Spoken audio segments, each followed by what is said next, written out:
네, 여러분 안녕하세요. 삼수선장 노은택입니다. 오늘도 비대면수 모임을 시작하도록 하겠습니다.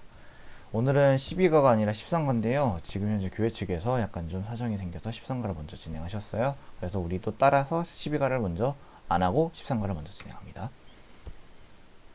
네, 그리고 앞으로 말씀드릴 게 있는데 읽어봅시다 같은 경우나 혹은 뭐 읽어보는 그런 시간 같은 경우는 여러분들께서 한번 직접 읽으셨으면 좋겠어요.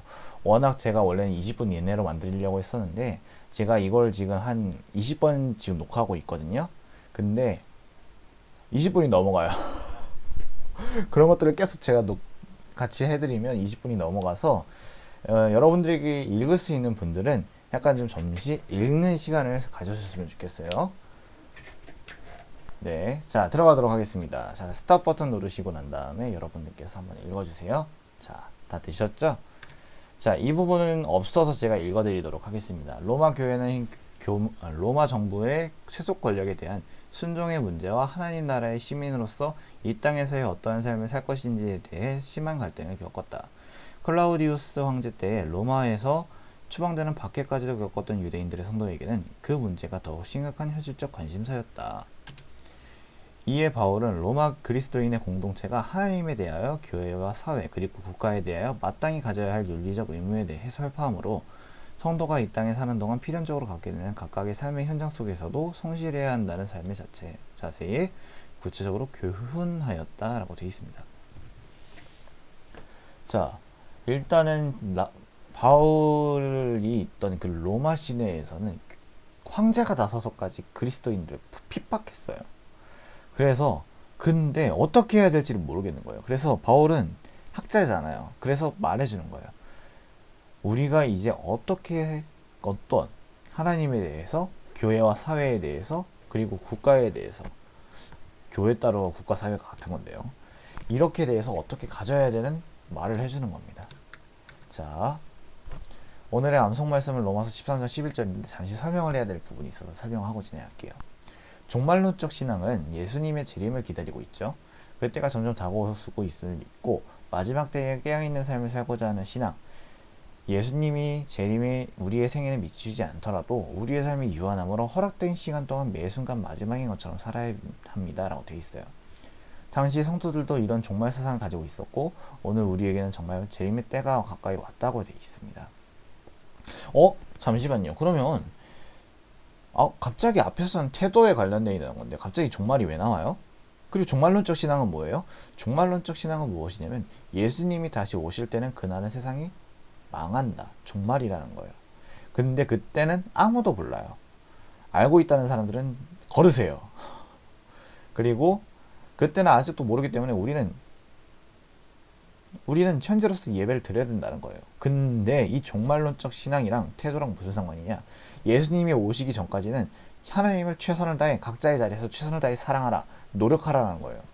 그리고 보시면 제가 이 부분에 대해서 여러분 정말 잘 아시는 부분이 있을 거예요. 죽은 시인의 사회에서 정말 명대사가 뭐죠? 까르페 디엠이잖아요. 제가 지금 이 밑줄 치고 있는 부분이 까르페 디엠이에요. 우리의 생애가 이루어지지 않더라도 우리의 삶이 유한하더라도 정말 허락된 시간 동안 매 순간이 마지막인 것처럼 살아가야 된다는 게 까르페 디엠. 여러분들이 오늘 하루를 최선으로 살아가셔야 하는 이유가 여기 있습니다. 까르페 디엠은 쾌락적인 요소가 아니에요. 정말 하루를 의미 있게 최선을 다해 살아가는 그런 중요한 뜻입니다.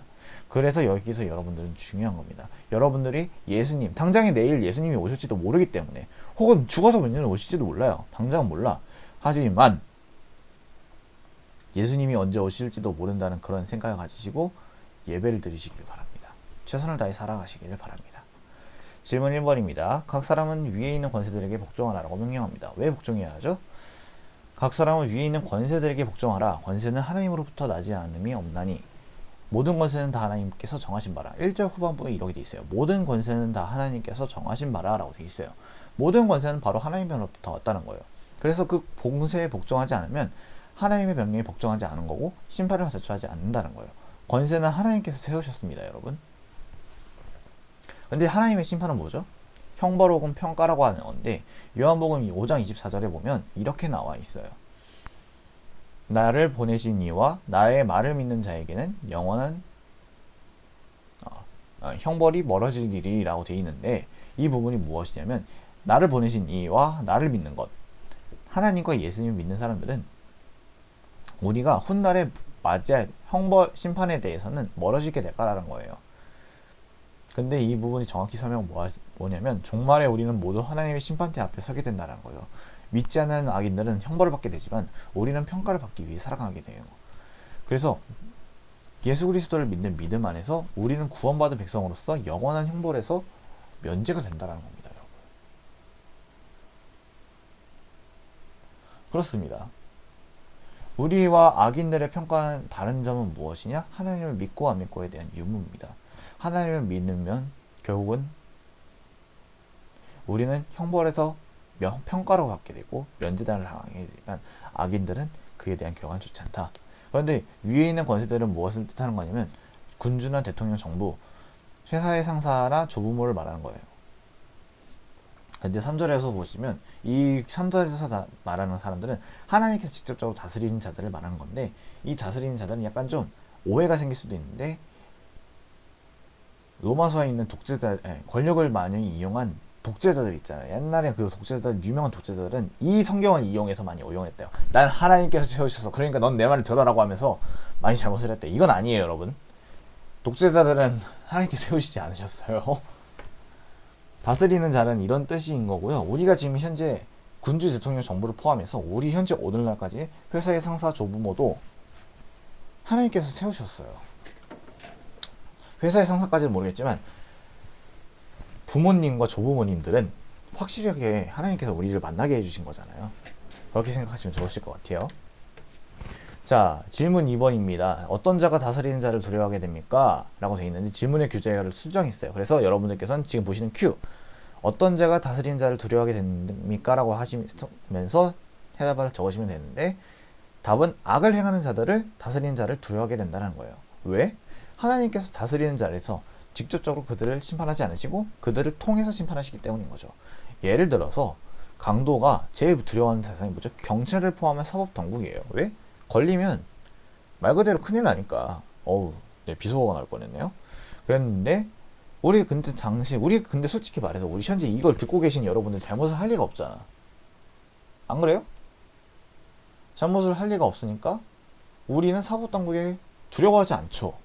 오히려 우리는 그들에게 더 도움을 요청하잖아요. 그런 것처럼 이 악을 행하는 자들에게는 그들을 다스리는 자들을 두려워하게 된다는 겁니다.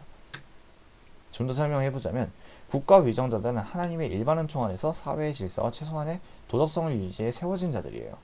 만일 그런 통치자들이 없고 사회의 법과 규칙들이 없어지면 사람들이 자기 마음대로 행동하죠. 그럼 어떻게 되면 혼란이 야게 되고 그 나라는 망하게 됩니다. 그 공동체 집단은 큰일 나게 되는 거예요. 국가의 위정자들의 임무는 백성들의 선을 격려하고 악을 행하는 징벌하는 겁니다. 그러므로 선을 행하는 자들에게는 그들이 두려움이 되지 않으나 악을 행하는 자들에게는 두려움이 되는 거예요. 이렇게 설명을 하시면 될 것 같습니다. 자, 질문 3번입니다. 자, 질문 3번도 약간 좀 바뀌어졌는데, 원래는 여러분들께서 뭐 명령을 받은 자다, 이거 어떻게, 악을 행하지 않는 자들에게는 어떻게 해야 되느냐라고 말하는 건데, 바꾸시면 성도는 이웃을 어떻게 대해야 합니까? 라고 이해를 하시면 될 것 같아요. 자, 어떻게 대하면 될까요? 당연히 사랑해야죠. 이웃을 자신과 몸과 같이 사랑해야 되는 거예요. 여러분들 사랑이라고 해서 막 진짜 누군가 막 부딪히고 그런 사랑 생각하지 마세요. 여러분들 그 마음속에 있는 머리 음란을 다 갖다 버려. 사랑이라는 것은 무엇이냐면 제가 여러분들에게 드린 책갈피에 거기 써있는 아가페라는 단어 있죠. 그 사랑을 말하는 거예요. 헌신적인 사랑, 하나님에 대한 사랑을 하세요. 여러분, 진정으로 사랑하는 사람들은 그 사람을 음란의 대상으로 바라보지 않고 살인을 하지 않아요. 그리고 남의 것을 탐내지 않아. 왜? 그 사람의 것이니까. 그런 사람을 사랑을 하시기 바랍니다. 자, 좀 더 설명을 해드리자면 예수 그리스도를 통해 주신 성령자의 강령이 있으신데, 마태복음 22장 34절에서 40절 한번 읽어볼게요. 예수께서 사두개인들로 대답할 수 없게 하셨다함을 바리새인들이 듣고는 모였는데, 그 중에 한 율법사가 예수님을 시험하여 묻되, 선생님, 율법 중에는 어느 계명이 크나이까 하셨으니, 잘못 읽었네. 크나이까 예수께서 이르시되 내 마음을 다하고 목숨을 다하고 뜻을 다하여 주 너의 하나님을 사랑하라 하셨으니 이것이 크고 첫째 되는 계명이요 둘째도 같으니 네 이웃을 내 자신과 같이 사랑하라 하셨으니 이 두 계명이 온 율법과 선지자의 강령이라는 거예요. 즉 하나님께서 주신 그 모든 율법들 중에서 제일 강력한 것은 무엇이냐? 제일 강력하고 중요한 것은 무엇이냐? 바로 하나님과 사랑하고 내 이웃을 내 몸과 같이 사랑하라는 거예요. 그런데 왜 이런지에 대해서 한번 이유를 제가 밑에 적어봤어요. 갖고 와봤어요. 성도가 내 이웃을 내 몸과 같이 사랑할 수 있는 것은 내가 하나님께 큰 사랑을 비친 자이며 하나님은 내가 하나님께 받은 그 빛을 나의 이웃에게 갖길 원하신다라는 마음을 깨달을 때 가능합니다. 창세기 1장 28절을 통해 하나님으로부터 생육하고 번성하여 땅에 충만하라, 땅을 정복하라, 바다의 물고기와 하늘의 새와 땅에 움직이는 모든 생물을 다스리라는 명령을 받은 우리들은 이 점을 깨닫고 하나님의 이웃을 사랑하기에 힘써야 된다는 거예요. 그렇습니다. 우리가 사랑을 해야 되는 이유는 여기 나와 있어요. 내가 하나님께 받은 사랑이 큰 빚진 자이고요. 하나님은 내가 사랑을 받으신 내 이웃에게 갖길 원하신다는 거예요. 나도 하나님을 더 사랑하지만 서로만 사랑하는 것이 아니라 이 사랑을 더 다른 사람들에게도 전해주길 바란다는 거죠. 그래서 우리는 힘써 섬겨야 되는 겁니다. 자, 4번입니다. 구원이 처음 믿을 때보다 가까워진 지금은 빛의 갑옷을 입어야 할 때입니다. 이 빛의 갑옷은 무엇이라고 말을 하고 있습니까? 밤이 깊고 남이 가까워졌으니 그러므로 우리가 어둠의 일을 벗고 빛의 갑옷을 입자라고 되어 있습니다. 그리고 오직 주 예수 그리스도로 옷을 입고 정욕을 위하여 육신의 일을 도모하지 말라라고 되어 있습니다. 자, 이 부분에 대해서 좀 더 설명을 해드리자면 너희가 믿음으로 말미암아 그리스도 예수 안에서 하나님의 아들이 되었으니 누구든지 그리스도와 합하기 위하여 세례를 받은 자는 그리스도로 옷을 입었으니라 라고 되어 있습니다. 이 부분이 어디 나와 있냐면 바울이 갈라디아서 3장 26절 27절에 있는 내용을 가져와 본 거예요. 그런데 빛의 갑옷을 입는 것은 결국은 예수 그리스도의 옷을 입는 거다. 근데 왜 예수 그리스도의 네, 죄송해요. 자, 다시 한 번 더 설명해 드리자면 빛의 갑옷은 무엇이냐면 예수 그리스도로 옷을 입는 겁니다. 예수 그리스도로 옷을 입는 걸 말하는 건데 좀 더 생생하게 말을 하자면 예수 그리스도를 옷을 입는 것은 예수 그리스도를 믿음으로 하나님의 자녀가 세례를 받는 거예요. 아까 제가 말씀드린 그 갈라디아서에 있는 3장 26절, 27절에 있는 내용이 여기 나옵니다. 예수 그리스도를 믿는 것과 하나님의 자녀가 되고 세례를 받는 것이 예수 그리스도의 옷을 입는 것이다. 근데 13절에는 이렇게 나와 있어요. 아따, 또 안 지웠네. 자,